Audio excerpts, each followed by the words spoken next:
All right, Darrick, how you doing? First of all, with this class, I guess in your role, what kind of improvements have you seen over the years and finishing with this class? What kind of improvements have you seen in the recruiting operation?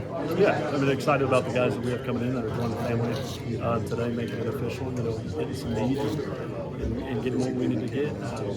You look across and you look at corner and wide receivers, the dynamic playmakers that we brought in, obviously running backs.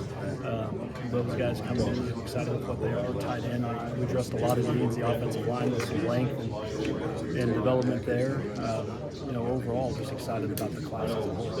Definitely. And then off that question, what kind of areas of improvement are you looking to improve on after this? Always want to be improved, right? A long time ago, my dad would always tell me growing up, you either get better, you get worse, you never stay the same. So always want to be in that constant state of improvement, looking for better ways, more efficient ways, whether it comes from an evaluation or recruiting or just communication in general. I always want to be improving and looking at ways of just quality and control that and see how we can address and maybe, if there are things that need to be addressed, address those. And so, when you're building a roster, how much does it help when you have someone like Luke Krummenhoek or Cam Davis who are out recruiting for you, where does it kind of make your job a little easier when you have people like that? Yeah, absolutely.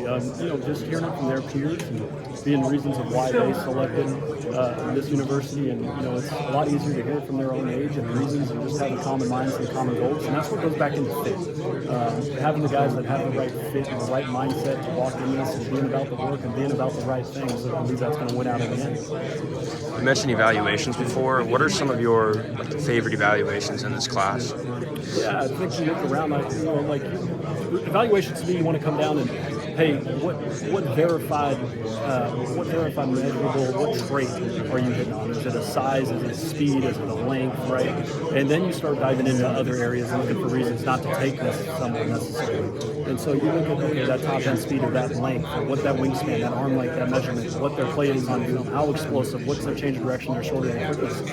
All of those things matter, but how do they grade out at each of those things and try to get the best person and player, and that's the combination that you want. Yeah, I know everyone in this class is someone you're excited about, of course, but are there any guys we were talking about those aspects that really stand out in your mind as some things that you guys identified? And I think overall, just the character of the group that we have coming in, right? So many of these young men have such great hearts, great spirits, the willingness to work and the willingness to put in that effort. That's the overall excitement for it. The players that they are, that speaks for themselves. That's the easy part. But them being able to have like-minded, be in a common goal, I'm excited for who we're bringing in from that standpoint. Gotcha. You mentioned the talent, obviously, but what does it take to find out what a kid is made of if he can make it at Florida State at this level? Because mental makeup is a huge part of it as well. What do you look into for that? Yeah, when you're talking about what they're made up of, that comes from getting to know them too, right? And it's as much of an interview process for them as it is for us. And so just through a foundation of countless visits, right? And, if they're on each time that they are on campus, you want to make sure that you're asking the right questions to get a better idea. Because you might not get the same person in visit 1 as you do get visit 9 as they start to open up more and getting people around. And all of our staff is involved with that, right? Everyone might have a different angle to see someone. Hey, who you riding in the car with? They might open up a little different. What type of music they're selecting? All of it matters. And so in the business of collecting information and collecting as much and to make informed decisions from it. Manasseh Atiti's recruitment you were personally involved in. Talk about Manasseh a little bit and kind of what he can bring on the field, but also him being kind of a unique person in a way coming into this program as someone from overseas and that sort of thing. Yeah, Manasseh, young man, he's been through a lot in his life. And coming over from Congo and originally came over to the United States to play basketball. He's only been playing football for almost 2 years now. Originally was at Modesto Christian, transferred over to Central Catholic.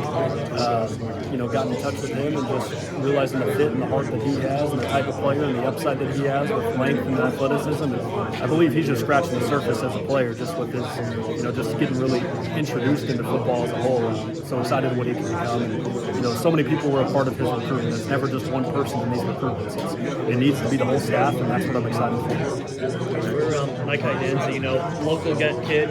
How important is it to recruit these local kids, especially when, beats a charter school for Florida State? Yeah, Danzy jumping in, excited, verified speed and what he has is a track, explosive, and can be dangerous with the ball in his hand. Excited for what he's going to bring.